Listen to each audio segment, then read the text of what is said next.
Hello students, आप सभी का आदिक्षम कॉमर्स एकेडमी में बहुत बहुत स्वागत है। आज हम लोग क्लास 11th की वेस्ट बंगाल बोर्ड की फर्स्ट चैप्टर अर्थशास्त्र की परिभाषा एवं विषय वस्तु पढ़ने जा रहे हैं। इससे पहले मेरा बेसिक्स ऑफ इकोनॉमिक्स की जो वीडियो है उसको देख लीजिएगा। उस वीडियो के देखने के बाद ही इस वीडियो को देखिएगा ताकि कॉन्सेप्ट्स और अच्छी तरीके से क्लियर हो जाए। ठीक है, मतलब उस वीडियो को पहले देख लीजिएगा तो आपको बेसिक्स का कॉन्सेप्ट जो इकोनॉमिक्स क्या है उसमें मैं सबसे डिटेल में बताई हूँ, वो सब देखने के बाद आपको अच्छे तरीके से क्लियर हो जाएगी। तो आइए आज के हमारे इस वीडियो को शुरू करते हैं और पढ़ते हैं हम लोग का फर्स्ट चैप्टर अर्थशास्त्र की परिभाषा एवं विषय वस्तु, जिसे इंग्लिश में definition and subject matter of economics कहते हैं।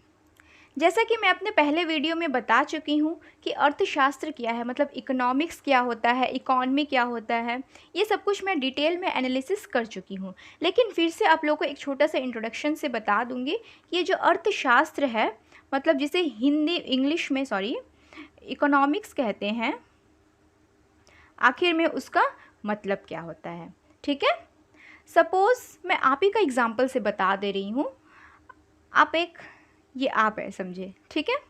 आपने अभी अभी 10th पास किया है, आपके मार्क्स भी बहुत अच्छे आए हैं, तो क्या हुआ, आपके जो पेरेंट्स हैं, आपके सपोज़ आपकी मम्मी, ठीक है, आपकी मम्मी आपसे हैप्पी होकर आपको 200 रुपया दी।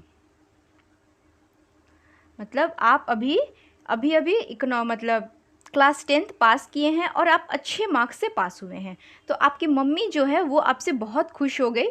खुश होकर क्या कि आपको 200 रुपये दी और बोली कि जाओ बेटा 200 रुपये लेके मार्केट जाओ और अपने हिसाब से जो पसंद आए वो टी शर्ट ले लो। ठीक है, मतलब एक टी शर्ट खरीद के आओ। मम्मी आपको 200 रुपया दी और बोली कि जाओ 200 रुपये लेके जाओ और अपने अनुसार जो पसंद आए वो टी शर्ट ले लो।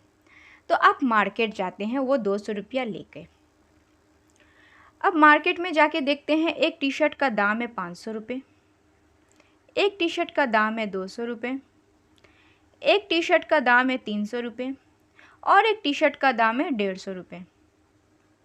तो सबसे पहले आप क्या देखेंगे कि आपके पास पैसा कितना है। क्लियर, आपके पास 200 रुपया है तो आप इन चारों में से कौन से टी शर्ट को देखेंगे। सबसे पहले देखेंगे कि 150 रुपया देखे, 150 रुपये से आपके टी शर्ट अच्छा आ रहा है या नहीं आ रहा है, ये देखेंगे। उसके बाद आप 200 रुपये और टी शर्ट को भी देखेंगे कि 200 रुपये तो मेरे पास है, 200 रुपये टी शर्ट हम खरीद सकते हैं। फिर उसके बाद एक और ऑप्शन को आप चूज़ करेंगे जो ये 300 रुपये का है, इसको भी आप चूज़ करेंगे। सोचेंगे भले ही आपके पास पैसा कम है लेकिन आप सोचेंगे 300 रुपये का है, मैं इसको बार्गेनिंग करके किसी तरह से 200 रुपया में ले लूँ, करेंगे। लेकिन 500 रुपये में आप नहीं देखेंगे, क्यों, आपके पास पैसा क्या है, सीमित है। मतलब पैसा क्या है आपके पास, लिमिटेड है। तो मैं आपको बताई थी कि पैसा यानी यहाँ पे रिसोर्स कहलाता है। रिसोर्स का मतलब होता है इंसानों, मतलब लोग अपनी इच्छाओं को पूरा करने के लिए जिन सामानों या जिन चीज़ों का उपयोग करते हैं वे सब रिसोर्स कहलाती है। तो मनी यहाँ पे हम लोग का रिसोर्स है। तो पैसे से ही आपकी नीड्स क्या होंगी, पूरी होंगी, आपकी इच्छाएं पूरी होंगी। तो पैसा क्या है, आपका रिसोर्स हो गया। रिसोर्स क्या हो गया, क्लियर। तो अब आपके पास ये 200 रुपया लिमिट है, तो इस 200 रुपया जो आपके पास दो लिमिटेड रिसोर्सेस है, उस लिमिटेड रिसोर्सेस को लेके आप मार्केट जाएंगे और उसी लिमिटेड रिसोर्सेस के अंदर, इसी 200 रुपये के अंदर ही आप क्या खरीदेंगे, कोई भी एक टी शर्ट लेंगे। या तो आप 150 रुपये वाला टी शर्ट लेंगे, या तो आप 200 रुपये वाला टी शर्ट लेंगे, या तो 300 रुपया को ही बार्गेनिंग करके 200 में लाएंगे, नहीं तो 300 रुपये का देखेंगे भी नहीं। इन दोनों में से कोई आप लेंगे। तो यही यहाँ पे इकोनॉमिक्स का मतलब यही होता है कि अपने लिमिटेड रिसोर्सेस का अपने नीड्स एंड वांट्स में इस तरह से यूज़ करना ताकि हम लोग की इच्छाएं भी पूरा हो जाए। तो वही हम लोग का कहलाता है इकोनॉमिक्स। इकोनॉमिक्स क्या है, इकोनॉमिक्स का मतलब होता है कि अपने लिमिटेड रिसोर्सेस के अंदर ही अपनी नीड्स और वांट्स को पूरा करना, ये कहलाता है हम लोग का इकोनॉमिक्स। क्लियर, जो सब कुछ हम लोग इकोनॉमिक्स पढ़ते हैं, जैसे ये सब कुछ इकोनॉमिक्स में पढ़ा जाता है, ठीक है, मतलब क्या हो गया, जैसे आपके पास लिमिटेड रिसोर्सेस है, हो गया। यही सब चीज़ अगर किसी कंट्री में होता है, मतलब कंट्री के पास कोई सीमित पैसा होता है, वो लोगों की इच्छाओं को देखता है, तो वो सब कहलाता है हम लोग का इकोनॉमिक्स, वो सब कंट्री लेवल में कहलाता है। क्लियर? तो इकोनॉमिक्स क्या है? लिमिटेड रिसोर्सेज का सही तरीके से उपयोग करना इकोनॉमिक्स कहलाता है। और यही चीज़ सब चीज़ जब ये सब कुछ आप अपने पर्सनल में करते हैं, सेम यही चीज़ अगर किसी कंट्री लेवल में होता है तो वो हम लोग का कहलाता है इकोनॉमिक्स। क्लियर? वो हम लोग का सेम कंट्री में भी होता है, लेकिन जो आप पर्सनल लेवल में करते हैं उसको बोलते हैं माइक्रो इकोनॉमिक्स, जो बड़े पैमाने पर करते हैं उसको कहते हैं मैक्रो इकोनॉमिक्स। मैं इन सब चीज़ों को फिर से एक बार डिफाइन करूँगी, ठीक है? तो ये हो गया हम लोग का इकोनॉमिक्स। ये जितने भी सारे चीज़ें होती हैं, जैसे अपने रिसोर्सेज का किस तरीके से यूज़ करना, ये सब कुछ हम लोग इकोनॉमिक्स में पढ़ते हैं। जब ये सारी चीज़ें को हम लोग अपने रियल लाइफ में अप्लाई करते हैं, मतलब आप ये 200 रुपया लेके गए उस मार्केट में, ये सब कुछ हम लोग इकोनॉमिक्स में पढ़ते हैं, लेकिन जब उस 200 रुपया को आप टी शर्ट खरीद लेते हैं, मतलब उस 200 रुपया का खर्च कर देते हैं, ये मतलब अप्लाई कर दे रहे हैं उस लिमिटेड रिसोर्स को, तो ये हम लोग पढ़ते हैं इकॉनमी में। मतलब इकोनॉमिक्स का अप्लाइड पार्ट हम लोग का इकॉनमी कहलाता है। क्लियर? ये जो इकोनॉमिक्स है, इकोनॉमिक्स एक्चुअली हम लोग हिंदी कर पढ़ रहे हैं तो हिंदी में समझते हैं हम लोग। ये जो इकोनॉमिक्स है मतलब अर्थशास्त्र,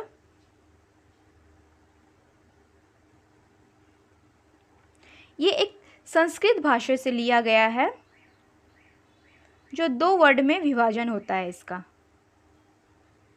अर्थ और शास्त्र। अर्थ का मतलब होता है धन, शास्त्र का मतलब होता है अध्ययन। जो अर्थशास्त्र वर्ड है वो संस्कृत भाषा के 2 शब्दों से मिलकर बना है। पहला है अर्थ, दूसरा है शास्त्र। इन दोनों के मेल से अर्थशास्त्र बना है। अर्थ का मतलब होता है धन, शास्त्र का मतलब होता है अध्ययन। तो अर्थशास्त्र का मतलब क्या हो गया? धन का अध्ययन करना अर्थशास्त्र कहलाता है। तो वही मैं बोली कि इकोनॉमिक्स में हम लोग क्या करते, इकोनॉमिक्स में हम लोग केवल अपनी धन मतलब जो पैसा है, अपने रिसोर्सेज से रिलेटेड कुछ भी होता है तो हम लोग इकोनॉमिक्स में केवल अध्ययन करते हैं, पढ़ते हैं। लेकिन जब हम लोग इस सभी चीज़ों का अप्लाई करते हैं तो वो हम लोग इकॉनमी कहलाता है। क्लियर? तो इकोनॉमिक्स क्या है, रिसोर्सेज क्या है, नीड्स एंड वांट्स क्या है, इकॉनमी क्या है, और अर्थशास्त्र कहाँ से डिवाइडेड किया गया है, ये सब कुछ हम लोग का क्लियर हो चुका है।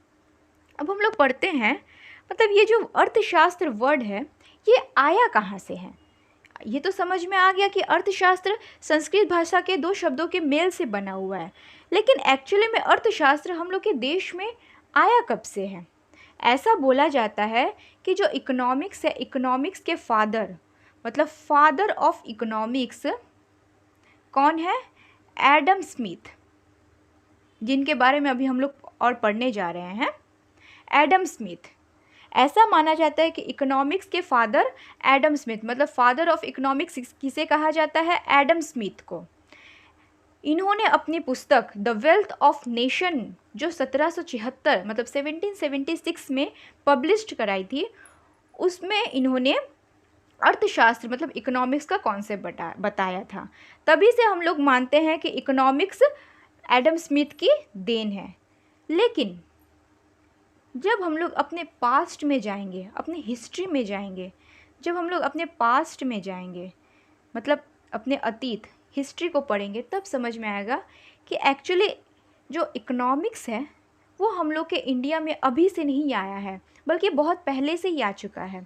जैसे आपने चाणक्य का नाम तो सुना ही होगा, चाणक्य ग्रेट, कौटिल्य जिसे बोलते हैं। इन्होंने अपनी पुस्तक अर्थशास्त्र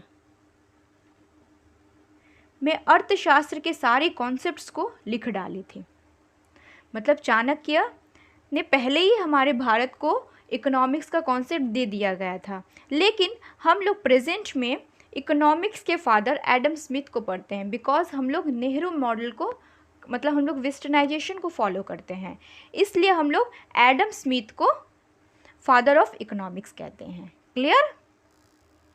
मैं एक बार फिर से बता दे रही हूँ, कि इकोनॉमिक्स का मतलब क्या होता है, अपने लिमिटेड रिसोर्सेस के मतलब हम लोग के पास जितने रिसोर्सेस हैं उसी लिमिटेड रिसोर्सेस के अंदर अपनी ज़रूरतों को पूरा करना, यही हम लोग का कहलाता है इकोनॉमिक्स।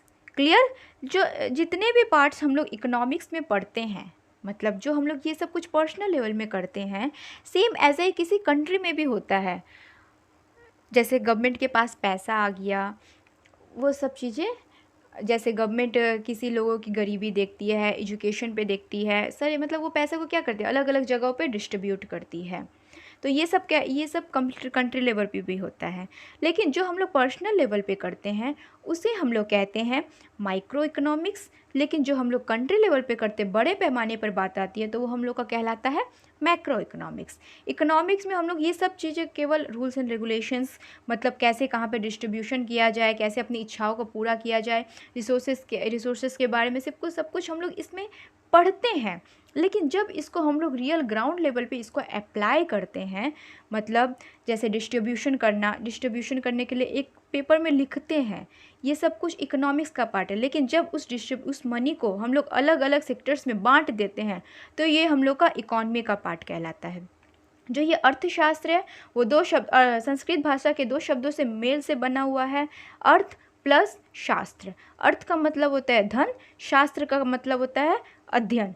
तो अर्थशास्त्र का मतलब क्या है, धन का अध्ययन करना अर्थशास्त्र कहलाता है। ऐसा माना जाता है कि अर्थशास्त्र के पिता एडम स्मिथ हैं। मतलब हम लोग बोलते हैं कि फादर ऑफ इकोनॉमिक्स कौन है, father of economics Adam Smith है। लेकिन जब हम लोग पास्ट में मतलब अपने कल्चर्स के बारे में ये सब कुछ हिस्ट्री में पढ़ते हैं, तो हम लोग को पहले ही इकोनॉमिक्स का कॉन्सेप्ट हमारे जो महान चाणक्य थे, कौटिल्य, उन्होंने अपनी पुस्तक अर्थशास्त्र में बता दिए थे। यहाँ तक क्लियर। अब तो समझ में आ तो गया कि इकोनॉमिक्स क्या है, ये सब कुछ क्या है। लेकिन सपोज़ आपके एग्ज़ाम में क्वेश्चन आया कि अर्थशास्त्र क्या है, इकोनॉमिक्स क्या होती है, अर्थशास्त्र को डिफ़ाइन करें, तो आप एग्जैक्ट में परिभाषा क्या लिखेंगे? आप परिभाषा लिखेंगे कि इकोनॉमिक्स लिमिटेड रिसोर्सेज में अपनी अनलिमिटेड नीड्स एंड वांट्स को पूरा करने का स्टडी है। इकोनॉमिक्स क्या है? इकोनॉमिक्स लिमिटेड रिसोर्सेज में अपनी अनलिमिटेड नीड्स एंड वांट्स को पूरा करने का स्टडी है। क्या है इकोनॉमिक्स? इकोनॉमिक्स सीमित संसाधनों में अपनी असीमित इच्छाओं एवं ज़रूरतों को पूरा करने का अध्ययन है इकोनॉमिक्स। तो क्लियर हो चुकी है इकोनॉमिक्स क्या है। अब हम लोग आगे बढ़ते हैं। ये जो इकोनॉमिक्स है, इकोनॉमिक्स के बारे मतलब बहुत सारे इकोनॉमिक्स अर्थशास्त्रीय हैं, जो इकोनॉमिक्स का कोई एक डेफिनेशन नहीं दिया गया है। इकोनॉमिक्स के लिए सब लोग अलग डेफिनेशन दिए गए हैं।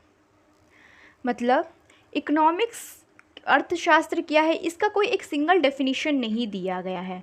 बहुत सारे इकोनॉमिक्स थे, बहुत सारे अर्थशास्त्री ने अलग अलग प्रकार के डेफिनेशन दी है। लेकिन हम लोग अर्थशास्त्र में केवल 4 डेफिनेशंस को ही मेनली पढ़ते हैं। कौन कौन से वो डेफिनेशंस हैं, ये हम लोग देख लेते हैं। तो एक्चुअली पढ़ने में सुविधा के लिए हम लोग केवल 4 को ही यूज़ करते हैं। Method of study of economics.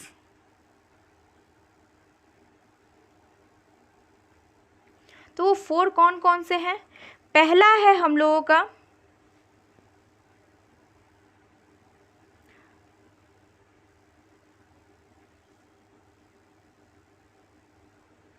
Wealth related definition, जिसे हिंदी में धन संबंधी परिभाषा कहते हैं। दूसरा है हम लोगों का वेलफेयर रिलेटेड डेफिनेशन, जिसे हिंदी में कल्याण संबंधी परिभाषा कहते हैं। थर्ड है हम लोगों का स्केर्सिटी रिलेटेड डेफिनेशन, जिसे हिंदी में सीमितता संबंधी परिभाषा कहा जाता है। नंबर हम लोग का 4 है ग्रोथ रिलेटेड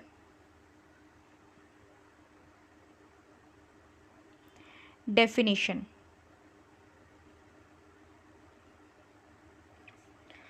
सो फर्स्ट क्या है, वेल्थ रिलेटेड डेफिनेशन, जिसे हिंदी में धन संबंधी परिभाषा कहते हैं। सेकेंड है हम लोगों का वेलफेयर रिलेटेड डेफिनेशन, कल्याण संबंधी परिभाषा। थर्ड है हम लोग का स्केर्सिटी रिलेटेड संबंधित, मतलब स्केर्सिटी रिलेटेड डेफिनेशन, मतलब सीमितता संबंधी परिभाषा। फोर्थ है हम लोग का ग्रोथ रिलेटेड डेफिनेशन, जिसे हिंदी में विकास संबंधी परिभाषा कहते हैं। तो हम लोग एक एक करके समझ लेते हैं ये सारी, मतलब इन चार परिभाषाएं क्यों दी गई है, चारों में अंतर क्या है।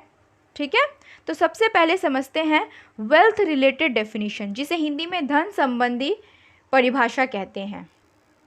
ये जो वेल्थ रिलेटेड डेफिनेशन है, ये अर्थशास्त्र के जनक यानी father of economics Adam Smith की देन है। कौन है, मैं अभी बोली थी एडम स्मिथ। एडम स्मिथ कौन है, Adam Smith father of economics है, मतलब अर्थशास्त्र के जनक एडम स्मिथ ने ये परिभाषा दी थी। अर्थशास्त्र के जनक father of economics Adam Smith ने सबसे पहले अपनी book the Wealth of Nation, book का नाम क्या है, द वेल्थ ऑफ नेशन,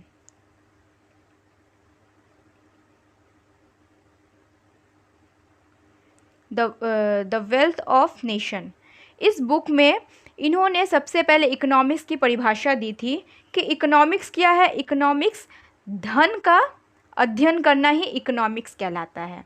मतलब इन्होंने अपनी book the Wealth of nation जो 1776 में पब्लिश हुई थी, इन्होंने कहा कि इकोनॉमिक्स धन का विज्ञान है। मतलब इकोनॉमिक्स क्या है, इकोनॉमिक्स केवल मनी है। ठीक है, ये हो गया वेल्थ रिलेटेड डेफिनेशन। तो वेल्थ रिलेटेड डेफिनेशन मतलब धन संबंधी परिभाषा में हम लोग क्या पढ़ते हैं, धन संबंधी परिभाषा अर्थशास्त्र के जनक एडम स्मिथ ने अपनी पुस्तक मतलब जो बुक है द वेल्थ ऑफ नेशन, जो 1776 ईस्वी में पब्लिश कराई थी, उसमें इन्होंने बताए कि इकोनॉमिक्स क्या, इकोनॉमिक्स धन का। इनके अनुसार, मतलब जो ये एडम स्मिथ हैं, इनके अनुसार इकोनॉमिक्स केवल धन का मतलब उनका मतलब कोई प्रेशियस सामान जैसे सोना चांदी, ये नहीं। धन का मतलब अकॉर्डिंग टू हिम इनका मतलब था कि किसी भी देश का इकोनॉमिक्स उसके प्रोडक्शन पर निर्भर करती है। अब आप लोग बोलेंगे ये प्रोडक्शन क्या होता है, प्रोडक्शन क्या होता है ये मैं बताऊंगी। अभी हम लोग पढ़ेंगे प्रोडक्शन क्या होता है, लेकिन प्रोडक्शन का मतलब ये समझ लीजिए उत्पादन, मतलब कोई भी सामान बनाना, ये हम लोग का कहलाता है प्रोडक्शन। तो ये बोल रहे हैं कि प्रोडक्शन ही अर्थशास्त्र कहलाता है, मतलब जितना से ज़्यादा प्रोडक्शन करेंगे उतना ज़्यादा पैसा आएगा। तो पैसा एक्चुअली क्या है, धन का विज्ञान ही हम लोग का अर्थशास्त्र कहलाता है। ठीक है, नेक्स्ट हम लोग का वेलफेयर रिलेटेड डेफिनेशन, जिसे हिंदी में कल्याण संबंधी परिभाषा कहते हैं। ये डेफिनेशन प्रोफेसर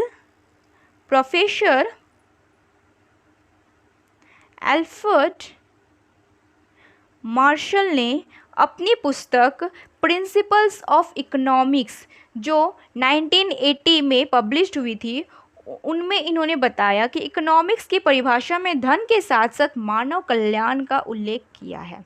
मतलब ये बोलते हैं कि इकोनॉमिक्स केवल पैसा ही नहीं है, मतलब धन का अध्ययन करना ही केवल इकोनॉमिक्स नहीं कहलाता है। ये इनका अपोज करते हैं, बोलते हैं कि इकोनॉमिक्स केवल धन का विज्ञान ही नहीं है, बल्कि इकोनॉमिक्स में ये भी देखना चाहिए कि मानव का कल्याण कैसे हो रहा है, मानव का वेलफेयर, मतलब जो लोग हैं उनका वेलफेयर, उनके लाइफ में क्या चेंजेस हो रही है।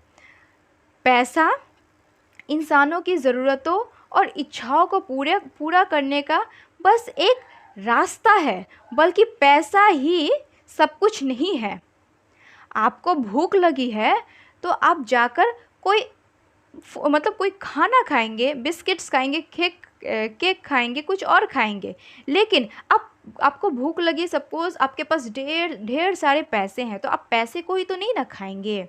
तो यही बोल रहे हैं कि पैसा इंसानों की ज़रूरतों को दूर करने का बस एक रास्ता है, ना कि पैसा ही एक ज़रिया है। बोलते हैं पैसा साधन है बल्कि साध्य नहीं है। ठीक है, मतलब क्या है, इनके अकॉर्डिंग एडम स्मिथ क्या बोलते हैं, एडम स्मिथ बोलते हैं धन का विज्ञान इकोनॉमिक्स कहलाता है, लेकिन प्रोफेसर एल्फ्रेड मार्शल बोलते हैं कि केवल धन का विज्ञान ही इकोनॉमिक्स नहीं है, बल्कि धन के साथ साथ मानव का कल्याण भी उसमें होना चाहिए। ये कहते हैं एल्फ्रेड मार्शल अपने वेलफेयर रिलेटेड डेफिनेशन में। क्लियर। तो उन्होंने क्या कहा था, प्रोफेसर एल्फ्रेड मार्शल ने अपनी पुस्तक प्रिंसिपल्स ऑफ इकोनॉमिक्स जो 1980 में पब्लिश हुई थी, उनमें इकोनॉमिक्स की परिभाषा में धन के साथ साथ मानव कल्याण का उल्लेख किया है। इनके अनुसार इकोनॉमिक्स केवल धन का अध्ययन ही है, बल्कि लोगों के वेलफेयर मतलब लोगों का कल्याण, उनका विकास एवं उनके स्वभाव का भी अध्ययन करता है कि लोग किस तरह से सेटिस्फाइड है। सपोज़ आपको भूख लग रही है तो आप पैसा नहीं खाएंगे, आप खाना खाएंगे। तो सपोज़ अब भूख लगी, आपके पास खाना ही नहीं है, तो उस टाइम में आपको क्या फील आएगा, ये सब चीज़ों का भी अध्ययन होता है इसमें। क्लियर। तो थर्ड है हम लोग का scarcity related definition. Scarcity related definition जिसे हिंदी में सीमितता संबंधी परिभाषा कहते हैं। ये डेफिनेशन प्रोफेसर लॉनियल रॉबिन्सन की देन है। इन्होंने अपनी book the essays on the nature and significance of the economic science, ये उनकी बुक का नाम है। इनका बुक का नाम क्या है, essays on the nature and significance of the economic science, जो 1932 में पब्लिश कराई थी। उनमें इन्होंने बताया कि economics is a science which studies human behaviour as a relationship between ends and scarce means which have alternative uses.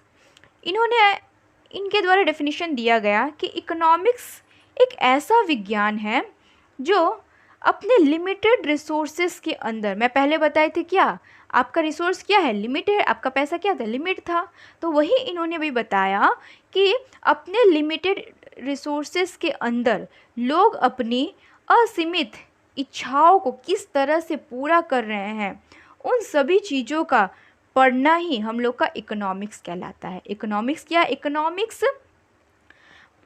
Economics में हम लोग ये पढ़ते हैं कि किस तरह से लोग अपने सीमित संसाधनों का यूज़ करके अपने जो अनलिमिटेड वांट्स है उनको किस तरह से पूरा करते हैं, ये सब कुछ हम लोग इकोनॉमिक्स में देखते हैं। तो वेल्थ रिलेटेड डेफिनेशन में क्या था, एडम स्मिथ ने बताया था कि एडम स्मिथ ने क्या बताया था कि धन का अध्ययन मतलब धन का अध्ययन इकोनॉमिक्स कहलाता है। वेलफेयर में बताया था कि अल्फ्रेड मार्शल ने कि केवल धन का विज्ञान ही हम लोग का इकोनॉमिक्स नहीं है, बल्कि धन के साथ साथ मानव कल्याण को भी देखना है।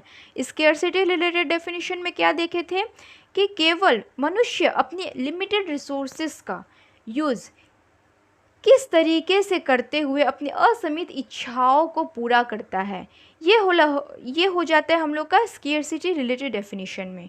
क्लियर। अब हम लोग का लास्ट आता है ग्रोथ रिलेटेड डेफिनेशन।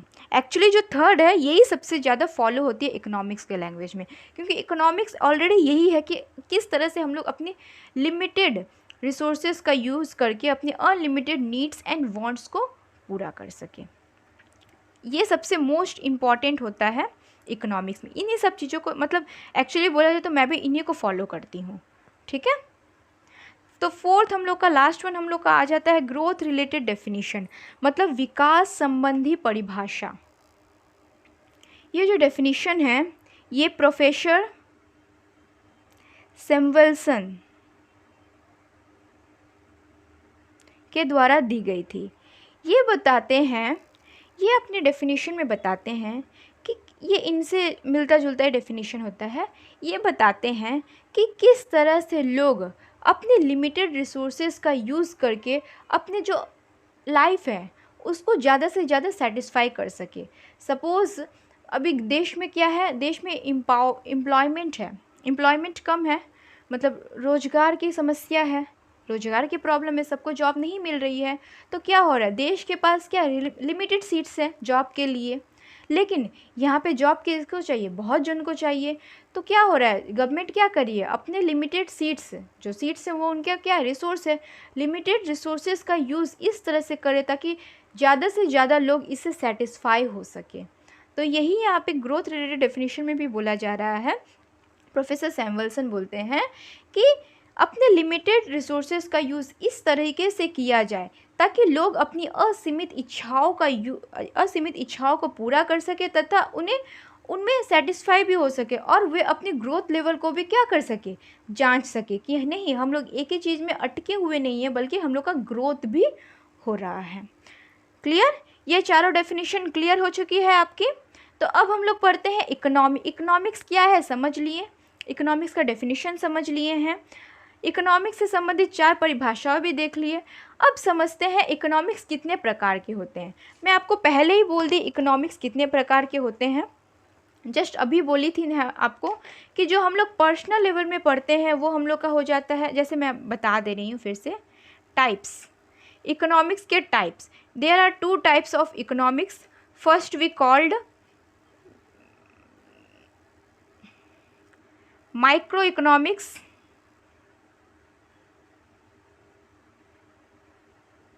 जिसे हिंदी में व्यष्टि अर्थशास्त्र कहते हैं।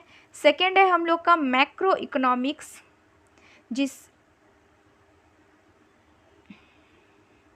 जिसे हिंदी में समष्टि अर्थशास्त्र कहते हैं। माइक्रो इकोनॉमिक्स क्या है, माइक्रो इकोनॉमिक्स जो मैं अभी आपको बोली थी कि अपने लिमिटेड रिसोर्सेज के अंदर आप क्या कर रहे हैं, आप अपने इच्छा अनुसार आप कोई भी सामान ले रहे हैं, कोई भी टी शर्ट खरीद रहे हैं, तो ये आपका इंडिविजुअल चॉइस हो गया। मतलब जो आप पर्सनल लेवल में करते हैं, जो अपने व्यक्तिगत लेवल में करते हैं या अपने घर पे हो रहा है, तो ये आपका कहलाता है माइक्रो इकोनॉमिक्स। जैसे माइक्रो का मतलब क्या होता है, माइक्रो का मतलब होता है छोटा और मैक्रो का मतलब होता है बड़ा यानी विशाल। तो मैक्रो में क्या होता है, जैसे आप पर्सनल में करते हैं, आप अपने लाइफ में अपने घर में होता है, सेम ऐसे किसी कंट्री में होता होगा। तो कंट्री क्या करेगी, कंट्री सारे लोगों के नीड्स एंड वांट्स को देखेगी कि सारे लोगों को क्या ज़रूरत है क्या ज़रूरत नहीं है। तो बड़े पैमाने पे जो होता है उसे हम लोग मैक्रो इकोनॉमिक्स कहते हैं। अगर आप लोग को एग्ज़ाम में क्वेश्चन आ जाए कि माइक्रो इकोनॉमिक्स किसे कहते हैं, व्यष्टि अर्थशास्त्र किसे कहते हैं, इसकी परिभाषा लिखिए, तो आप क्या लिखेंगे, माइक्रो इकोनॉमिक्स छोटा या पर्सनल इकाइयों के व्यवहार का अध्ययन करता है। क्या है, माइक्रो इकोनॉमिक्स छोटा या पर्सनल यानी इंडिविजुअल इकाइयों के व्यवहार का अध्ययन करता है, इसे कहते हैं माइक्रो इकोनॉमिक्स। और मैक्रो इकोनॉमिक्स समष्टि अर्थशास्त्र किसे कहते हैं, मैक्रो इकोनॉमिक्स बड़े पैमाने पर तथा किसी देश की आर्थिक व्यवस्था का संपूर्ण रूप से अध्ययन करता है। जैसे हम लोग का एम्प्लॉयमेंट हो गया, गरीबी हो गया, एजुकेशन हो गया, ये सब चीज़ों के बारे में मैक्रो इकोनॉमिक्स बोलता है। तो माइक्रो इकोनॉमिक्स क्या है, माइक्रो इकोनॉमिक्स छोटा या पर्सनल इकाइयों के व्यवहार का अध्ययन करता है। मैक्रो इकोनॉमिक्स बड़े पैमाने पर तथा किसी देश की आर्थिक व्यवस्था का संपूर्ण रूप से अध्ययन करता है। जैसे यहीं पे हो गया एजुकेशन सेक्टर हो गया, हॉस्पिटल्स हो गए हैं, गरीबी हो गया, ये सब कुछ हम लोग का मैक्रो इकोनॉमिक्स का पार्ट है।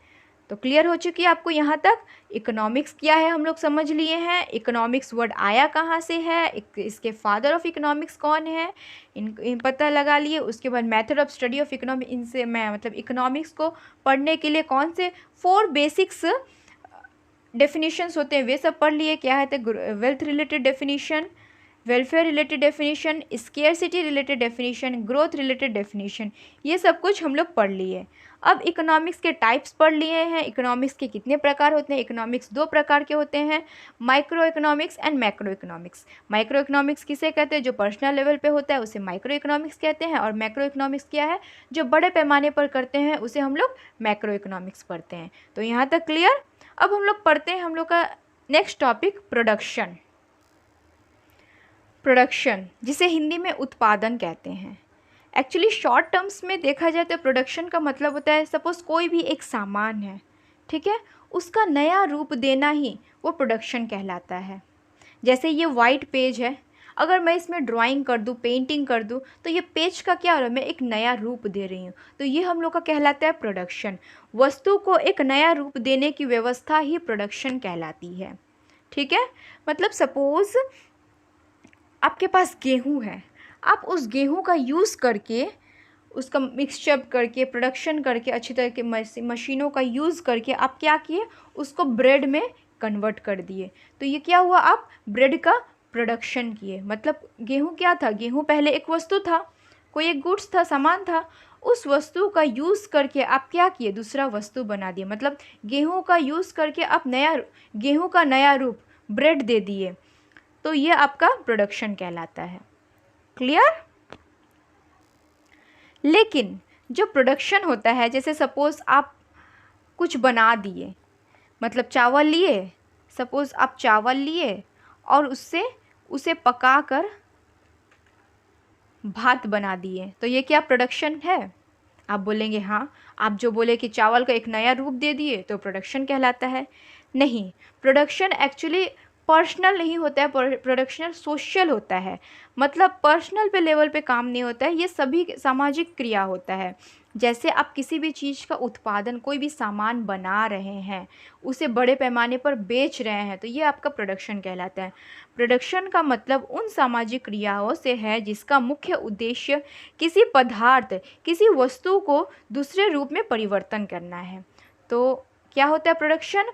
प्रोडक्शन का मतलब उन सामाजिक क्रियाओं से है जिसका मुख्य उद्देश्य किसी पदार्थ को दूसरे रूप में परिवर्तन करना है। अतः वस्तु को एक नया रूप देने की व्यवस्था ही हम लोग का प्रोडक्शन यानी उत्पादन कहलाती है। तो प्रोडक्शन क्या है ये आप समझ गए होंगे। अब एक नया डेफिनेशन, मतलब जो अभी न्यू क्लासिकल इकोनॉमिक्स आ रहे हैं, उन लोगों ने भी प्रोडक्शन का डेफिनेशन दिया है। वे लोग बोलते हैं कि विनिमय द्वारा उपयोगिता का सृजन ही उत्पादन कहलाता है।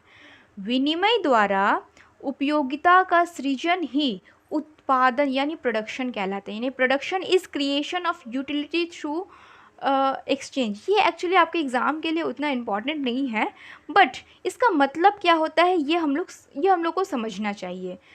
ये लोग मतलब जो definition according to new classical, जो अभी न्यू क्लासिकल मतलब जो न्यू इकोनॉमिक्स आ रहे हैं, उनके अनुसार प्रोडक्शन का मतलब होता है कि सपोज़ मेरी कोई इच्छा है, मुझे कुछ चाहिए, तो मेरी इच्छा के अनुसार आप मार्केट में कुछ भी बना रहे हैं तो वो प्रोडक्शन कहलाता है। सपोज़ उसमें मेरा इंटरेस्ट ही नहीं है, ठीक है, मतलब मुझे इंटरेस्ट ही नहीं है किसी सामान में। सपोज़ आप ब्रेड बना रहे हैं एकदम लो क्वालिटी का, और मुझे वो ब्रेड में इंटरेस्ट ही नहीं है, तो वो आपका प्रोडक्शन नहीं कहलाता है।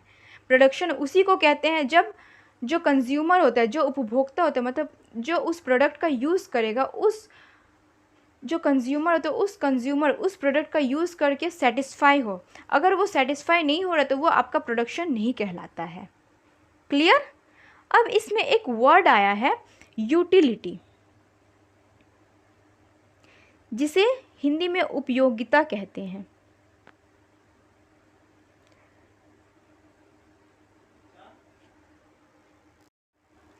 उपयोगिता, जिसे इंग्लिश में यूटिलिटी कहते हैं, इसका मतलब होता है यूटिलिटी किसी वस्तु की वह क्षमता यानी इफ़िशियंसी है जिससे लोगों की नीड्स को पूरा किया जा सके। मतलब लोग अपनी नीड्स, जो ज़रूरतें हैं, उसको पूरा कर सके, वह कहलाती है यूटिलिटी। यूटिलिटी का मतलब क्या होती है? यूटिलिटी किसी वस्तु की वह क्षमता होती है जिससे लोग अपनी नीड्स को पूरा किया जाए, जिससे लोगों की नीड्स को पूरा किया जा सके, वो कहलाती है यूटिलिटी। जैसे सपोज़ यूटिलिटी के मतलब यूटिलिटी बहुत प्रकार के होते हैं, जैसे मैं एक एक करके बोल रही हूँ। नेचुरल यूटिलिटी होती है, नेचुरल होती है, फॉर्म यूटिलिटी होती है, थर्ड है हम लोग का प्लेस यूटिलिटी, फोर्थ है हम लोग का टाइम यूटिलिटी, फिफ्थ है हम लोग का सर्विस यूटिलिटी। यानी यूटिलिटी का मतलब क्या होता है? यूटिलिटी किसी वस्तु की वह क्षमता होती है जिससे लोगों की नीड्स को पूरा किया जा सके तथा लोग इससे संतुष्टि प्राप्त कर सके। जैसे नेचुरल यूटिलिटी का मतलब होता है जो नेचर से हम लोग को वस्तुएं प्राप्त होती है, जैसे हवा, पानी, इससे क्या होता है, इससे लोग अपनी बेसिक नीड्स को पूरा करते। पानी के बिना तो कुछ होने वाला। और हवा तो देख ही सकते कितना गर्मी है। गर्मी के सीज़न में हवा तो मोस्ट इम्पॉर्टेंट है, बिकॉज हवा के बिना हम लोग रह ही नहीं पाएंगे, है ना। तो यहाँ पे बोला क्या जा रहा है, यूटिलिटी का मतलब होता है कि वे सारी चीज़ें जिससे लोग अपनी ज़रूरतों को पूरा कर सके, वे सब कुछ यूटिलिटी कहलाती है। ठीक है, मतलब कोई भी वस्तु, जैसे इन यूटिलिटीज़ के टाइप्स होते हैं। जैसे natural utility. Natural utility nature से प्राप्त वस्तुओं के यूज़ से जो यूटिलिटी मिलती है, जो संतुष्टि मिलती है। यूटिलिटी का एक दूसरा नाम भी होता है संतुष्टि, जिसे बोलते हैं। मतलब जो नेचर से प्राप्त होती है उन सारी वस्तुओं का, जैसे हवा, पानी, इन सब चीज़ों का यूज़ करके जो हम लोग को संतुष्टि मिलती है, उसे हम लोग नेचुरल यूटिलिटी कहते हैं। क्लियर। यूटिलिटी क्या है? यूटिलिटी वस्तु की वो क्षमता है जिससे लोगों के नीड्स पूरा हो सके तथा लोगों को ज़्यादा से ज़्यादा संतुष्टि मिल सके, वे सब कुछ कहलाती है यूटिलिटी। यूटिलिटी कितने प्रकार के होते हैं? यूटिलिटी आपके 5 प्रकार के होते हैं। Natural utility. नेचुरल यूटिलिटी क्या है? नेचर से प्राप्त वस्तुओं के नेचर से प्राप्त वस्तुओं के उपयोग से जो यूटिलिटी, जो संतुष्टि मिलती है, उसे हम लोग नेचुरल यूटिलिटी कहते हैं। जैसे हवा, पानी, ज़मीन एट्सेट्रा। क्लियर। Form utility. कोई वस्तु के रूप में तथा आकार में चेंज होने के फलस्वरूप जो यूटिलिटी प्राप्त होती है, उसे हम लोग फॉर्म यूटिलिटी कहते हैं। जैसे सपोज कोई एक लकड़ी है, ठीक है, कोई एक लकड़ी है। लकड़ी हम लोग का किसी काम का नहीं है, लेकिन जब इसी लकड़ी को किसी फर्नीचर में यूज़ किया जाए, किसी फर्नीचर बना दिया जाए, जैसे बेडी बन जाए, तो इस का यूज़ करके जो हम लोग को संतुष्टि मिलती है, वो हम लोग को कहलाता है फॉर्म यूटिलिटी। फॉर्म यूटिलिटी क्या है? वस्तु के रूप तथा आकार में चेंज होने के फलस्वरूप, इसका वुड है, लकड़ी है, अगर फर्नीचर बना देंगे तो उसका आकार भी चेंज हो जाएगा, प्लस उसका रूप भी चेंज हो जाएगा। और इन रूप का चेंज, बदले हुए रूप का यूज़ करके हम लोग को जो संतुष्टि मिलेगी, वो कहलाती है फॉर्म यूटिलिटी। क्लियर। थर्ड है हम लोग का प्लेस यूटिलिटी। अगर कोई वस्तु के प्लेस में परिवर्तन होता है तो उसे प्लेस यूटिलिटी कहते हैं। सपोज़ कहीं मिट्टी गिरी हुई है, ठीक है, वहाँ पे कुछ खेती उती होती नहीं है, ऐसे जंगल में जो मिट्टी गिरी होती है, उस मिट्टी मतलब वेस्ट है, वो क्या है, वो सॉइल वेस्ट है। लेकिन अगर सपोज़ उसी मिट्टी को लाकर हम लोग बिल्डिंग भी बनाते हैं, सपोज़ खेती, एग्रीकल्चर के लिए हम लोग यूज़ करते हैं, खेती बाड़ी करते हैं, उस मिट्टी को फर्टाइल करते हैं, अच्छे से यूज़ करके उसमें हम लोग मतलब फसल उगाते हैं। सपोज़ उसी मिट्टी का यूज़ करके हम लोग जो बिल्डिंग खड़ा करते, बिल्डिंग का नींव बनाते हैं, तो क्या हो रहा है, यहाँ पे मिट्टी पहले थी एक जगह पे जिसका कोई यूज़ नहीं होता था, लेकिन उस मिट्टी का जैसे ही प्लेस चेंज हुआ, उस मिट्टी को यूज़ किया जाने लगा, तो उस चेंज हुए रूप का यूज़ करके हमें जो संतुष्टि प्राप्त होती है, उसे हम लोग प्लेस यूटिलिटी कहते हैं। क्लियर। नेक्स्ट आता है हम लोग का टाइम यूटिलिटी। एक ही सामान अलग अलग टाइम पर अलग अलग यूटिलिटी होती है। किसी समय वस्तु की यूटिलिटी बढ़ जाती है तो कभी घट जाती है। जैसे सपोज़ कॉटन का कपड़ा। कॉटन का कपड़ा हम लोग कब पहनते हैं? सब सीज़न में पहनते हैं, लेकिन ये जो कपड़ा है, ये सबसे ज़्यादा कब बिकती है? गर्मी के सीज़न में। मतलब क्या हो रहा है, एक टाइम है। ये कॉटन का कपड़ा हम लोग ठंडियों में ज़्यादा नहीं पहनते हैं, कब पहनते हैं? गर्मी में पहनते हैं। तो टाइम यूटिलिटी क्या है? एक ही सामान अलग अलग टाइम पर अलग अलग यूटिलिटी होती है, एक ही सामान का अलग अलग। जैसे अगर कॉटन का कपड़ा ठंडा में पहनेंगे तो ठंडा लगेगा, लेकिन अगर कॉटन का कपड़ा गर्मी में पहनेंगे तो राहत मिलेगी। तो कपड़ा तो एक ही है, वस्तु तो एक ही है, लेकिन अलग अलग टाइम में अलग अलग प्रकार की संतुष्टि मिल रही है। किसी समय उसका संतुष्टि बढ़ जाती है, गर्मी में कॉटन पहनेंगे तो आरामदेह मिलेगा, यानी संतुष्टि बढ़ गई। ठंडियों में ठंडा लगे, यानी संतुष्टि कम हो गई। तो इसी तरीके से घट जाती, तो इसे टाइम यूटिलिटी कहते हैं। क्लियर। हम लोग का लास्ट आता है सर्विस यूटिलिटी। सर्विस यूटिलिटी क्या होता है? अलग अलग प्रकार की सर्विसेज से जो यूटिलिटी प्राप्त होती है, उसे सर्विस यूटिलिटी कहते हैं। सर्विस का मतलब हो गया जैसे टीचर, डॉक्टर, पुलिस, ये सब क्या है, सर्विस। एक प्रकार का आपको सेवा किया जा रहा है, आपको पढ़ाया जा रहा है, आपको हेल्थ का चेकअप किया जा, ये सब कुछ हम लोग सर्विसेज में आते हैं। तो इसी तरह अलग अलग प्रकार की सर्विसेज से जो हम लोग को यूटिलिटी प्राप्त, जो संतुष्टि प्राप्त होती है, उसे हम लोग सर्विस यूटिलिटी कहते हैं। क्लियर? तो यूटिलिटी किसे कहते हैं? किसी वस्तु की वह क्षमता जिससे लोगों की नीड्स एवं उनको ज़्यादा से ज़्यादा संतुष्टि मिल सके, हुए हम लोग को कहलाती है यूटिलिटी। यूटिलिटी 5 प्रकार के होते हैं: natural utility, form utility, place utility, time utility, service utility. Natural utility क्या है? जो नेचर से प्राप्त होती है, जो नेचर से प्राप्त वस्तुओं के यूज से जो यूटिलिटी, जो संतुष्टि मिलती है, उसे नेचुरल यूटिलिटी कहते हैं, जैसे हवा, पानी एट्सेट्रा। फॉर्म यूटिलिटी वस्तु के रूप तथा आकार में चेंज होने के फलस्वरूप जो संतुष्टि प्राप्त होती है, उसे फॉर्म यूटिलिटी कहते हैं, जैसे लकड़ी का फर्नीचर बन जाना। प्लेस यूटिलिटी यानी स्थान उपयोगिता। अगर कोई वस्तु के प्लेस में परिवर्तन होता है और उस प्लेस परिवर्तन होने के बावजूद हम लोग को उससे जो संतुष्टि मिलती है, उसे प्लेस यूटिलिटी कहते हैं, जैसे सॉइल का बिल्डिंग में यूज़ होना, खेती में यूज़ होना। ठीक है। नेक्स्ट है हम लोग का टाइम यूटिलिटी। एक ही सामान अलग अलग टाइम पर अलग अलग प्रकार की संतुष्टियाँ प्रदान करती है।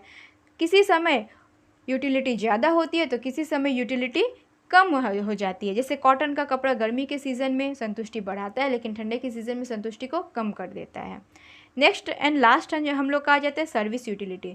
तो सर्विस यूटिलिटी क्या है? टीचर, डॉक्टर, ये सब कुछ अलग अलग प्रकार की सर्विसेज से जो भी संतुष्टि हम लोग को प्राप्त होती है, उन्हें हम लोग सर्विस यूटिलिटी कहते हैं। So clear? हम लोग ने प्रोडक्शन पढ़ लिया। प्रोडक्शन में यूटिलिटी क्या होती है, क्योंकि विदाउट यूटिलिटी प्रोडक्शन, जैसे न्यू क्लासिकल इकोनॉमिस्ट अभी बोलते हैं कि वो जिसमें संतुष्टि ना हो वो हम लोग का प्रोडक्शन नहीं होता। तो प्रोडक्शन क्या है समझ लिए, संतुष्टि क्या है यानी यूटिलिटी क्या है समझ लिए। अब पढ़ते हैं प्रोडक्शन के फैक्टर्स। यानी एक्चुअली अगर किसी सामान का प्रोडक्शन करना हो, उत्पादन करना हो, तो उसको उत्पादन करने के लिए क्या क्या, मतलब किन किन चीज़ों की आवश्यकता पड़ती है। तो फर्स्ट हम लोग का प्रोडक्शन में सबसे मोस्ट इम्पॉर्टेंट पार्ट है हम लोग का लैंड यानी भूमि। नेक्स्ट है हम लोगों का लेबर यानी श्रम। उसके बाद है हम लोग का कैपिटल यानी पूंजी। फोर्थ है हम लोगों का आ जाता है ऑर्गेनाइजेशन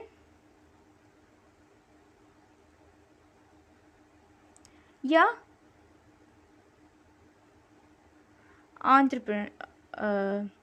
एंटरप्रेन्योर मतलब साहसी। ठीक है। तो उत्पादन करने के लिए कौन कौन से फैक्टर्स होते हैं? Land, labour, capital and entrepreneur. तो एक एक करके समझेंगे आखिर में ये सब कुछ का मतलब क्या होता है। तो फर्स्ट है हम लोग का लैंड। लैंड का मतलब वे सारे गिफ्ट्स जो हमें फ्री ऑफ कॉस्ट, मतलब नेचर से प्राप्त होती है। लैंड का मतलब केवल ज़मीन नहीं होता है, लैंड का मतलब होता है एक्चुअली में कि वे सारी चीज़ें जो हमें फ्री ऑफ कॉस्ट, जिससे हम लोग मतलब कुछ पेमेंट ना करना पड़े, जो हम लोग को फ्री में मतलब नेचर से मिल जाती है, वे सब कुछ कहलाती है हम लोग का लैंड में आ जाता है। जैसे हम लोग का ज़मीनी हो गया, पानी हो गया, खनिज जो मिनरल्स होते हैं वे हो गए, हवा हो गया, सनलाइट हो गया। जैसे अब सोलर एनर्जी का प्रोडक्शन करना है तो हम लोग सोलर पैनल लगा लेते हैं, लेकिन एनर्जी कहाँ से मिलती है? एनर्जी के लिए तो हम लोग कोई कॉस्ट पेमेंट नहीं करते, वे सब कुछ नेचर है। सूर्य का प्रकाश नेचुरल लाइट होता है। तो ये सब कुछ लैंड में आ जाती हैं। तो लैंड क्या है? लैंड का मतलब वे सारी गिफ्ट्स जो हमें फ्री ऑफ कॉस्ट नेचर से प्राप्त होती है। एग्जाम्पल पानी, हवा, मिनरल्स, सनलाइट, ये सब कुछ। ठीक है। लेबर के बिना तो हम लोग का प्रोडक्शन होगा ही नहीं। लेबर प्रोडक्शन का सबसे इम्पॉर्टेंट भाग होता है। इकोनॉमिक्स में लेबर का मतलब उस शारीरिक मतलब फिजिकल और मेंटल एफर्ट से है जिसका यूज़ आर्थिक कार्यों में किया जाता है। मतलब कोई एक पर्सन है, ठीक है, विदाउट लेबर अगर ये अपना दिमाग का यूज़ नहीं करेगा तो प्रोडक्शन नहीं कर पाएगा, अगर मेहनत नहीं करेगा तो प्रोडक्शन नहीं कर पाएगा। तो मतलब लेबर, किसी भी पर्सन का होना, मतलब श्रमिक का होना बहुत ही इम्पॉर्टेंट रोल है। सपोज़ आप कोई फैक्ट्री लगा दिए और उसमें लोग ही ना रहे, सपोज़ आप भी उसमें इन्वॉल्व ना हो, सिर्फ वो बिल्डिंग खड़ा कर दिए, तो क्या उसमें अपने आप सामानें बनकर रेडी हो जाएंगी? नहीं, आपको उसके लिए क्या चाहिए? लेबर यानी श्रम का होना, कोई पर्सन का ज़रूरत पड़ती है। तो लेबर क्या होता है? लेबर प्रोडक्शन का सबसे इम्पॉर्टेंट पार्ट होता है। इकोनॉमिक्स में लेबर का मतलब उस फिजिकल यानी शारीरिक एवं मानसिक प्रयत्न से है जिसका यूज़ आर्थिक कार्यों में किया जाता है। क्लियर? अब हम लोग का आता है कैपिटल। कैपिटल का मतलब होता है पूंजी यानी इन्वेस्टमेंट, पैसा। नेचर के फ्री गिफ्ट्स को छोड़कर, जो हम लोग को नेचर से मिलती है उन सभी को छोड़कर, वो सारा धन जिसका प्रयोग अतिरिक्त आय कमाने में किया जाता है उसे कैपिटल कहते हैं। जैसे आप ब्रेड का प्रोडक्शन करने जा रहे हैं, ब्रेड का, तो आप क्या करेंगे? आपके पास कोई, अब ब्रेड प्रोडक्शन कैसे, अब ब्रेड कैसे बनाएंगे? आपको ब्रेड बनाने के लिए क्या चाहिए? मशीन चाहिए। तो मशीन खरीदने के लिए आप क्या करेंगे? पैसा इन्वेस्ट करेंगे मशीन पे। तो कैपिटल यानी क्या हो गया? पूंजी यानी पैसा लगाना किसी चीज़ पे। नेक्स्ट इंपॉर्टेंट रोल होता है ऑर्गेनाइजेशन, मतलब होता है संगठन यानी कोई ग्रुप, या कोई एंटरप्रेन्योर यानी साहसी। साहसी का मतलब एंटरप्रेन्योर। एंटरप्रेन्योर मतलब सपोज कोई एक पर्सन है, अगर सपोज आप ही एक बिज़नेस आप एक फैक्ट्री बनाएं, आप उसमें कुछ प्रोडक्शन करना चाहते हैं, ठीक है? अगर आप क्या है यहाँ पे? आप एक एंटरप्रेन्योर है। एंटरप्रेन्योरशिप मतलब जो साहसी का होता है उसका डेफिनेशन क्या होता है? अनिश्चितता मतलब जो अनप्रिडिक्टेबल एवं जोखिम बड़े काम, रिस्क टेकिंग काम को एंटरप्राइज कहते हैं, तथा जो इस काम को करता है उसे साहसी कहते हैं। मतलब जिस काम में रिस्क हो वो हम लोग का कहता है एंटरप्राइज, लेकिन जो ये काम करता है उसे कहते हैं एंटरप्राइजेज। सपोज एक फार्मर है, ठीक है, वो खुद एक एंटरप्रेन्योर है। जैसे उसने खुद, मतलब उसके पास कोई लेबर नहीं है, वो खुद एक लेबर है। वो एक लैंड लिया, ठीक है, एक लैंड लिया, वो खुद एक लेबर है। उसने अपनी पूंजी लगाई, एक ट्रैक्टर खरीदा, ठीक है। तो क्या कर रहा है? ट्रैक्टर पे ज़मीन पे मतलब जोत रहा है, उस लैंड को जोत रहा है। जोतने के बाद वो क्या करेगा? उसमें सीड्स डालेगा, बुआई करेगा। अब देखेगा फसल, सपोज़ फसल अच्छी हुई तो ये क्या हो? वो लाभ में है। अगर फसल अच्छी नहीं हुई तो उसका क्या होगा? नुकसान होगा। मतलब रिस्क है इसमें काम में, कि सपोज़ अच्छी हुई तो बहुत अच्छा, नहीं अच्छा हुआ तो बहुत कर्ज में हो जाएगा। यानी जिस काम में रिस्क टेकिंग कैपेसिटी हो वो हम लोग को कहलाता है इंटरप्राइज, और जो ये रिस्क टेकिंग कैपेसिटी को जो रिस्क लेता है वो कहलाता है एंटरप्रेन्योर। क्लियर? तो एंटरप्रेन्योर क्या होता है?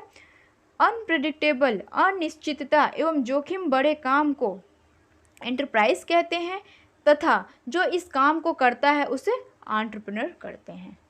क्लियर हो चुकी है? अभी तक हम लोग जहाँ तक पढ़ें क्या वे सभी चीज़ें आप लोग को क्लियर हो चुकी होगी। अब हम लोग पढ़ते हैं, हम लोग का नेक्स्ट टॉपिक आता है, इसी प्रोडक्शन में ही आ जाते हैं हम लोग का अपॉर्चुनिटी कॉस्ट। अब ये अपॉर्चुनिटी कॉस्ट क्या है? देखिए मैं यहीं पे बता दूंगी आप लोग को। क्या पढ़ेंगे हम लोग? अपॉर्चुनिटी कॉस्ट, जिसे हिंदी में अवसर लागत कहते हैं। अब ये अपॉर्चुनिटी कॉस्ट क्या होती है? सपोज़ आप एक फार्मर हैं, ठीक है, यहाँ पे धान है, आपको चूज़ करना है, ठीक है, धान का खेती है।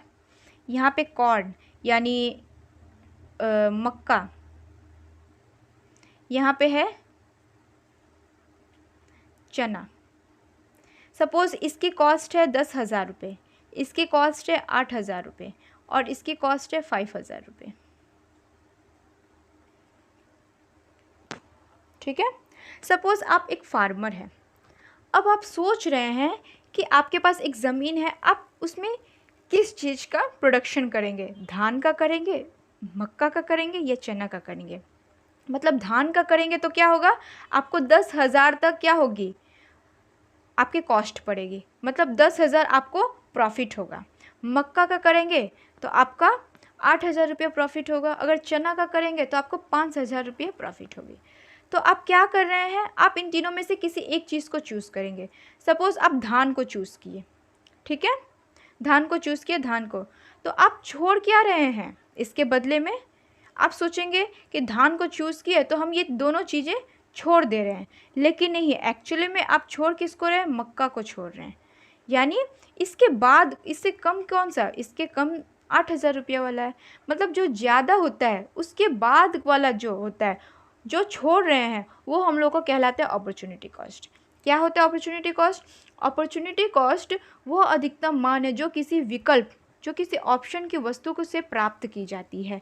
जिस वस्तु को आप छोड़ने का फैसला, डिसीजन करते हैं, उसे अपॉर्चुनिटी कॉस्ट कहते हैं। आप छोड़ते किसको है? इसको छोड़ देते हैं, क्योंकि ये सबसे कम तो है ही ऑलरेडी। अगर इन दोनों में होता तो इन दोनों के डिसीजन में आप इसको लेते तो छोड़ते क्या? ये, ठीक है। मतलब एक्चुअली सबसे ज़्यादा दाम किसका है? इसका प्राइस ज़्यादा है, तो इन दोनों के मुकाबले आप इसको ले रहे हैं, यानी इसको छोड़ रहे हैं, ना कि इसको, क्योंकि ये तो सबसे कम है, ये तो सबसे लास्ट में आएगा। तो आप जिस प्रोडक्ट को, जिस वस्तु को आप छोड़ने का फैसला करते हैं, जो तो ये आपका है, वो आपको कहलाता है opportunity cost. Clear? Opportunity cost क्या है? अपॉर्चुनिटी कॉस्ट वो अधिकतम मान है जो किसी विकल्प, जो किसी ऑप्शन की वस्तु से प्राप्त की जा सकती है। जिस वस्तु को आप छोड़ने का डिसीजन करते हैं उसे अपॉर्चुनिटी कॉस्ट कहते हैं। क्लियर? अब हम लोग चैप्टर के एंडिंग पॉइंट पे चले आ चुके हैं। अब हम लोग सबसे लास्ट टॉपिक पढ़ेंगे, प्रोडक्शन पॉसिबिलिटी कर्व। क्या पढ़ेंगे? प्रोडक्शन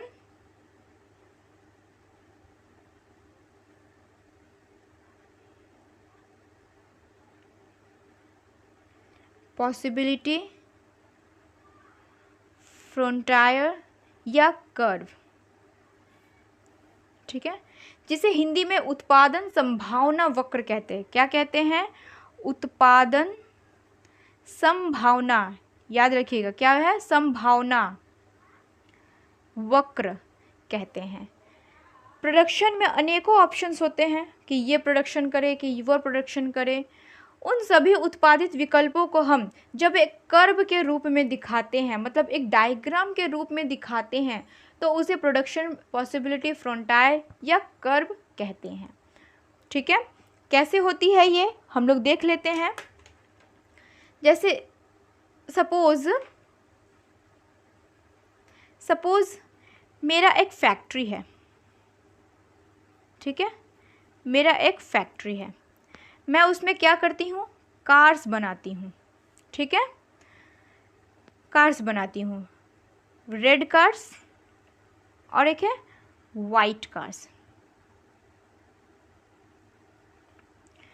उसमें मेरी संभावना है कि मैं उसमें ज़्यादा से ज़्यादा 100 कार्स ही बना सकती हूँ, इससे ज़्यादा कार्स मैं नहीं बना सकती। संभावना, ठीक है, पॉसिबिलिटी, मतलब मेरा एक फैक्ट्री है जिसमें कार्स बनाने का, सपोज मैं एक साल में 100 कार्स बनाती हूँ, 100 कार्स बनाने का ही मेरा संभावना है, तो मैं रेड और वाइट दोनों मिला के 100 कार्स बनाती हूँ। सपोज़ मैं क्या कि पहले 100 कार्स रेडी बना दी, तो क्या होगा? इसमें वाइट कार नहीं बनेगा। अगर सपोज़ मैं रेड कार्स नहीं बना रही हूँ तो 100 वाइट कार्स ही बनाऊँगी। सपोज़ मैं 50 जो है रेड कार्स बनाई, उसके बाद 50 वाइट कार्स बनाई, या ऐसे भी हो सकता है 75 में रेड कार्स बनाई, 25 में वाइट कार्स बनाई, 90 में रेड कार्स बनाई, 10 में वाइट कार्स बनाई, या 10 में वाइट कार्स बनाई, रेड कार्स बनाई, 90 में वाइट कार्स बनाई। मतलब क्या, मुझे 100 ही बनाना है, उससे ज़्यादा बनाने की मेरी संभावना ही नहीं है। अगर मैं 100 के 100 कार्स लाल बना दे, रेड बना दे रहा हूँ, तो मुझे वाइट कार बनाने के लिए अब कोई ये नहीं है। अगर मैं वाइट कार्स अगर 100 बना दे रही हूँ तो मुझे रेड कार बनाने की अभी कोई संभावना नहीं है। अगर सपोज़ मैं रेड कार्स 50 बना रही हूँ, वाइट कार्स भी 50, दोनों के मिलन से 100 हो गया। सपोज़ मैं रेड कार्स 75 कार्स बना रही हूँ और वाइट 25 कार्स बना रहे, तो दोनों मिला के भी 100 हो गए। सपोज़ मैं रेड कार्स जो है वो 90 बना रही हूँ और वाइट कार 10 बना रही हूँ, या 10 रेड कार्स बना रही हूँ या 90 कार्स बना रही हूँ। ये जो हम लोग का शेड्यूल है इसे बोलते हैं हम लोग शेड्यूल। क्या बोलते हैं हम लोग? शेड्यूल, जिसे हिंदी में सारणी बोलते हैं।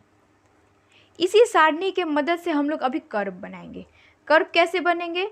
सब ये हम लोग का स्टार्टिंग पोस्चर है, ठीक है।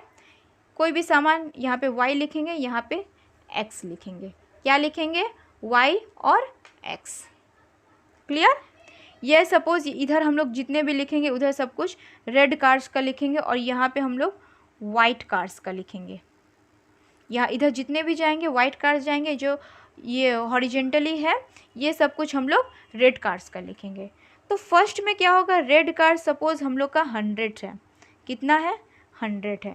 तो हम लोग का प्रोडक्शन कितना, वाइट कार्स कितने हैं? 0 हैं, ठीक है। पहले हम लोग एक काम करेंगे, बढ़ते हुए मतलब घटते हुए क्रम में पहले रेड कार्स जो है, जो हम लोग का पहला है उसको हम लोग लिख लेंगे। तो उसके बाद हम लोग का 90 आ गया, उसके बाद हम लोग का 75, 50 आ गया, उसके बाद हम लोग का 25 आ गया, उसके बाद हम लोग का 10 आ गया। क्लियर? तो जब मैं रेड कार्स, अगर सपोज अगर मैं 10 नीचे से कर, अगर मैं 10 रेड कार्स बना रही हूँ तो वाइट कार्स कितने बनाऊंगी मैं? वाइट कार्स बनाऊंगी मैं 90। ये इधर बढ़ते ही जाएगा, ठीक है। वाइट कार्स के जितने इधर बढ़ते जाएगा। अगर सपोज मैं 25 रेड कार्स बना रही हूँ तो मैं 75 वाइट कार्स बनाऊंगी। 50 अगर मैं रेड कार्स बना रही हूँ तो 50 मेरा इधर वाइट कार्स बनेगा। 75 अगर मेरा रेड कार बन रहे हैं तो हम मेरा 25 इधर वाइट कार बनेगा। अगर 90 कार्स मैं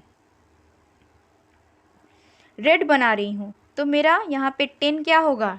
यहाँ पे 10 क्या होगा? वाइट कार बना रही हूँ। सपोज़ अगर मैं 100 रेड कार ही बना दे रही हूँ तो यहाँ पे मेरा वाइट कार 0 बनेगा। जो ये पॉसिबिलिटी, जो ये कर्व्स हो रहा है, मतलब ऊपर से जो नीचे आ रहा है, यही हम लोग का कहलाता है प्रोडक्शन पॉसिबिलिटी फ्रंटाइल या कर्व। समझे? तो प्रोडक्शन पॉसिबिलिटी कर्व क्या होता है? ये प्रोडक्शन में अनेकों ऑप्शंस होते हैं कि क्या प्रोडक्शन करें। जैसे ऑप्शंस आ गया मेरा रेड कार्स या वाइट कार्स। उन सभी उत्पादित विकल्पों में जब हम इन सब चीज़ों को, जैसे मैं ये ऐसे लिखी, ये सब चीज़ों को जब हम लोग किसी कर्व के रूप में, किसी डायग्राम में दिखाते हैं तो वो हम लोग का कहलाता है production possibility curve. Production possibility curve का आकार हमेशा कॉनकेव होता है, मतलब कोण के आकार की तरह होता है, ठीक है। और यह अपने दाहिनी और राइट साइड नहीं जा सकती। मतलब ये क्या हो रहा है? लेफ़्ट हो रहा है, लेफ़्ट ही तो है, ये इधर नहीं जा सकती, ये इधर ही जा सकती है। मतलब राइट साइड नहीं जा सकती बल्कि अपने लेफ़्ट में ही रहेगी। क्लियर? तो ये हम लोग का होता है प्रोडक्शन पॉसिबिलिटी कर्व। तो ये हम लोग का जो क्लास 11th का फर्स्ट चैप्टर है वो हम लोग का क्लियर हो चुकी है। क्लियर? इस वीडियो में अगर आपसे इस वीडियो से रिलेटेड जितने भी सारे टॉपिक्स हम लोग पढ़े हैं, अगर इससे कुछ भी आपको डाउट रहेगा तो आप लोग पूछिएगा, ठीक है। मैं उसको जल्द से जल्द रिप्लाई करने की कोशिश करूँगी। लेकिन मैं एक बात बोलूँ कि इस वीडियो को देखने से पहले मेरा जो बेसिक्स ऑफ इकोनॉमिक्स उस वीडियो को ज़रूर देख लीजिएगा। उसको देखने के बाद अगर इस वीडियो को देखते हैं तो आपको कॉन्सेप्ट्स पूरी तरीके से क्लियर हो जाएंगी।